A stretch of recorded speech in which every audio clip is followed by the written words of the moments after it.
Good morning, welcome to news analysis. నేను జ్యోత్స్న. వివిధ పత్రికల్లో వచ్చిన వార్తా కథనాలను ఒకసారి చూద్దాం.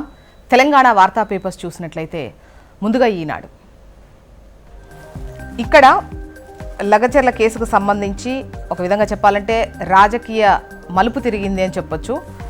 లగచర్లలో అధికారుల బృందంపై దాడి ఉదంతం, పట్నం నరేందర్ రెడ్డి అరెస్ట్, ఆయన్ను సూత్రధారిగా పేర్కొన్న పోలీసులు, 14 రోజుల రిమాండ్ విధించిన కొడంగల్ కోర్టు. కేటీఆర్ ఆదేశాలతో ప్రభుత్వాన్ని అస్థిరపరిచేందుకు కుట్ర పన్నారని అభియోగం. సురేష్ను ముందుంచి స్థానికులతో దాడికి ప్రణాళిక రచించారని ఆరోపణ. రిమాండ్ నివేదికలో కీలక అంశాల నమోదు. ఇక కడా ప్రత్యేకాధికారి హత్యకు కుట్ర జరిగింది. అదనపు కలెక్టర్ పైన హత్యాయత్నం, ముందస్తుగా రాళ్లు, కర్రలు, కారంపొడి సేకరణ, రిమాండ్ రిపోర్ట్లో పేర్కొన్న పోలీసులు. అధికారులపై దాడి బీఆర్ఎస్ కుట్రే అంటున్నారు డిప్యూటీ సీఎం భట్టి విక్రమార్క. చివరి ధాన్యం గింజ వరకు కొంటామంటున్నారు సీఎం రేవంత్ రెడ్డి. ప్రైవేటు వ్యక్తులకు అమ్ముకోవాల్సిన అవసరం లేదు, రైతులకు ముఖ్యమంత్రి రేవంత్ రెడ్డి భరోసా.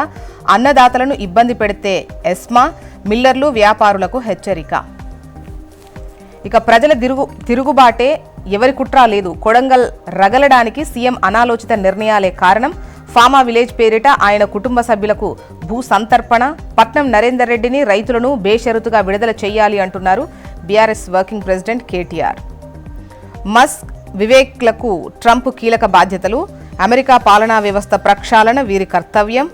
రక్షణ మంత్రిగా పీట్ హెగ్సేట్, భద్రతా సలహాదారుగా మైక్ వాల్స్, సిఐఏ అధిపతిగా జాన్ రాట్క్లివ్.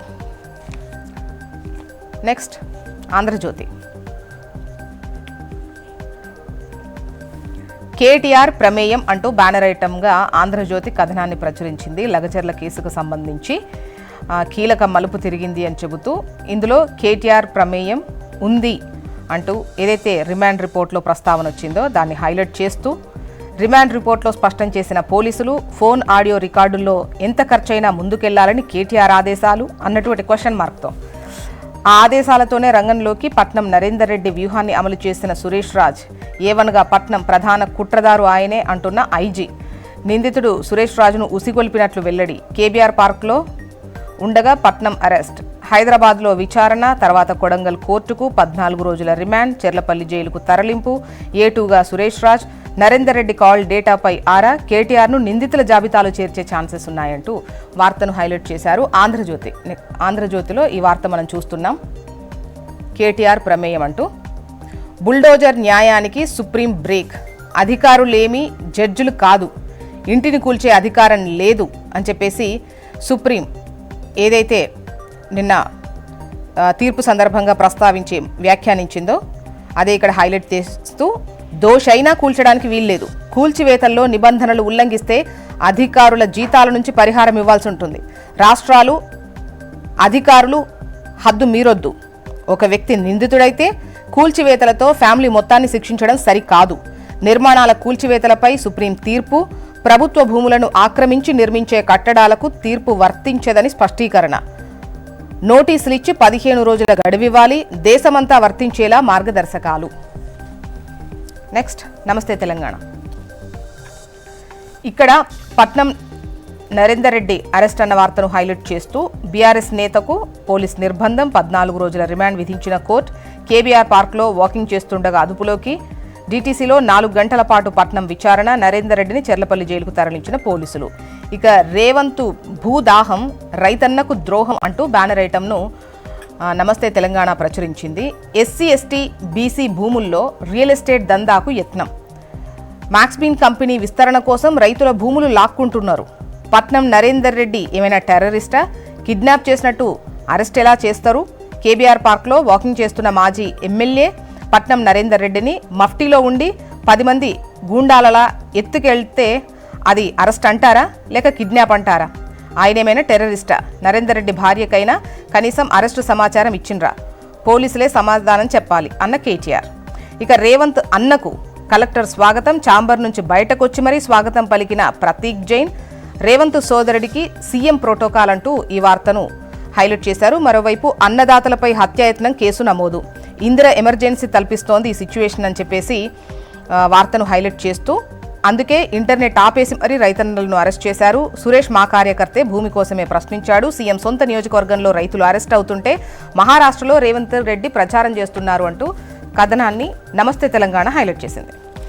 ఇక వెలుగు చూద్దాం. పేరు పక్కనే పైన టాప్లో సుప్రీం ఈ బుల్డోజర్ న్యాయం రాజ్యాంగ విరుద్ధం అంటూ ఇచ్చినటువంటి తీర్పును హైలైట్ చేస్తూ పేరు పక్కనే పైన టాప్లో ఇచ్చారు. నోటీసులు ఇవ్వకుండా కూల్చివేతలొద్దు అంటుంది సుప్రీం. అన్ని రాష్ట్రాలు యూటీలకు గైడ్లైన్స్ జారీ చేసింది. నిందితుల ఇండ్లు కూల్చడం చట్ట వ్యతిరేకం. ఒకరు తప్పు చేస్తే కుటుంబానికి శిక్ష వేస్తారు. అధికారులు జడ్జుల్లా తీర్పులు చెప్పొద్దు. గైడ్లైన్స్ ఉల్లంఘిస్తే కఠిన చర్యలు తీసుకుంటాం. ప్రాసిక్యూట్ చేయడంతో పాటు బాధితులకు పరిహారం ఇప్పిస్తామని తీర్పు. ఇక భూసేకరణలో సురేష్ ల్యాండ్ పోతలేదు. దాడి చేసిన వాళ్లలో మరో 18 మంది కూడా భూమి కోల్పోతలేరు. కొందరికి అసలు అక్కడ స్థలమే లేదు. పక్కా ప్లాన్ ప్రకారమే కలెక్టర్ను పిలిచి అటాక్ చేశారు. దాడి చేయడం కరెక్ట్ కాదని గ్రామస్తులు అడ్డుకున్నారు. హైదరాబాద్ మల్టీజోన్ 2 ఐజీ సత్యనారాయణ వెల్లడి.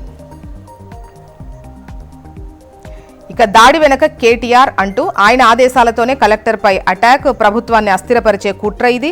పోలీసుల ముందు ఒప్పుకున్న బీఆర్ఎస్ నేత పట్నం నరేందర్ రెడ్డి. రిమాండ్ రిపోర్ట్లో సంచలన విషయాలు. ఏపీ వార్తా విశేషాల్లోకి వెళ్దాం. అసభ్య పోస్టులు పెట్టిన వారిపై కేసులు పెడితే తప్పేంటి అన్నటువంటి క్వశ్చన్తో బ్యానర్ ఐటమ్ను ఈనాడు హైలైట్ చేసింది. ఏపీ వార్తా విశేషాల్లో చూస్తే అయితే ఈ సోషల్ మీడియా ఏమైనా చేయొచ్చు అనుకుంటే కుదరదు. అలాంటి వారిని చట్టం ముందు నిలబెట్టాల్సిందే. న్యాయమూర్తులను సైతం వదలకుండా పోస్టులు పెట్టారు. అసభ్యకర పోస్టులు పెడుతూ భయభ్రాంతులకు గురిచేస్తున్నారు. హైకోర్టు ప్రధాన న్యాయమూర్తి ధర్మాసనం తీవ్ర వ్యాఖ్యలు చేసింది. పిల్ దాఖలు చేయడంపై అభ్యంతరం వ్యక్తం చేసింది. చట్ట ప్రకారం ముందుకెళ్తున్నప్పుడు ప్రభుత్వాన్ని ఎలా నిరోధించగలం అంటూ క్వశ్చన్ చేసింది అంటూ ఈ వార్తను హైలైట్ చేసింది ఈనాడు. ఇక ఆడుదాం ఆంధ్ర అక్రమాలపై విచారణ తూచ్ అంటూ 119 కోట్ల కార్యక్రమంలో భారీగా అవినీతి జరిగింది. పరికరాల కొనుగోళ్లు, ముగింపు ఉత్సవాల పేరిట కోట్లలో దోపిడీ జరిగింది. సమగ్ర విచారణ చేయాలని సిఐడికి శాప్ చైర్మన్ లేఖ రాశారు. ఒకరోజు విచారణతో సరిపెట్టిన సిఐడి అంటూ ఈ వార్తను హైలైట్ చేశారు. ఆడుదాం ఆంధ్ర అక్రమాలపై విచారణ అనేది తూచ్ అంటూ కథనాన్ని ఈనాడు హైలైట్ చేసింది. నెక్స్ట్ ఆంధ్రజ్యోతి చూద్దాం. సైకో స్కీమ్ అంటూ వైసీపీ సర్కార్లో కళ్ళు చెదిరే స్కామ్. సోషల్ మీడియా కార్యకర్తలకు పథకాల సొమ్ము అంటూ వార్తను హైలైట్ చేసింది ఆంధ్రజ్యోతి. నెక్స్ట్ సాక్షి. సూపర్ 6కు ఎగనామం అంటూ బ్యానర్ ఐటమ్ను సాక్షి ప్రచురించింది. వైసీపీ అధ్యక్షుడు వైఎస్ జగన్ స్పష్టీకరణ అంటూ చంద్రబాబు చేస్తున్నటువంటి దుష్ప్రచారం బడ్జెట్ సాక్షిగా బట్టబయలు అంటూ ఈ కథనాన్ని హైలైట్ చేశారు. ఎవరి ప్రోగ్రెస్ ఏ విధంగా ఉంది అంటూ ఒక లిస్ట్ను కూడా ఇక్కడ ఇస్తూ 2014 నుంచి 19 వరకు, 19 నుంచి 24 వరకు అంటే అంతకుముందు చంద్రబాబు నాయుడు హయాము, ఆ తర్వాత జగన్కు సంబంధించి అప్పులు ప్రభుత్వ గ్యారంటీలతో కలుపుకొని 3.13 లక్షల కోట్లయితే జగన్ హయాంలో 6.46 లక్షల కోట్లు దిగిపోయే నాటికి. అప్పుల్లో వచ్చేసి 19.54% ఉంటే 15.61%. అప్పుల్లో సగటు వార్షిక వృద్ధి 22.63% ఉంటే 13.57% ఉంది. మూలధన వ్యయం వచ్చేసి 13,860 కోట్లుంటే 15,632 కోట్లు.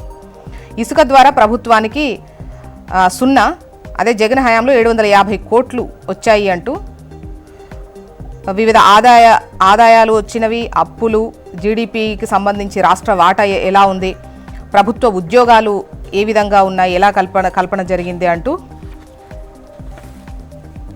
వార్తను హైలైట్ చేసింది సాక్షి. మొత్తానికి ఇవి ఇవాళ వివిధ పత్రికల్లో వచ్చినటువంటి వార్తా కథనాలు.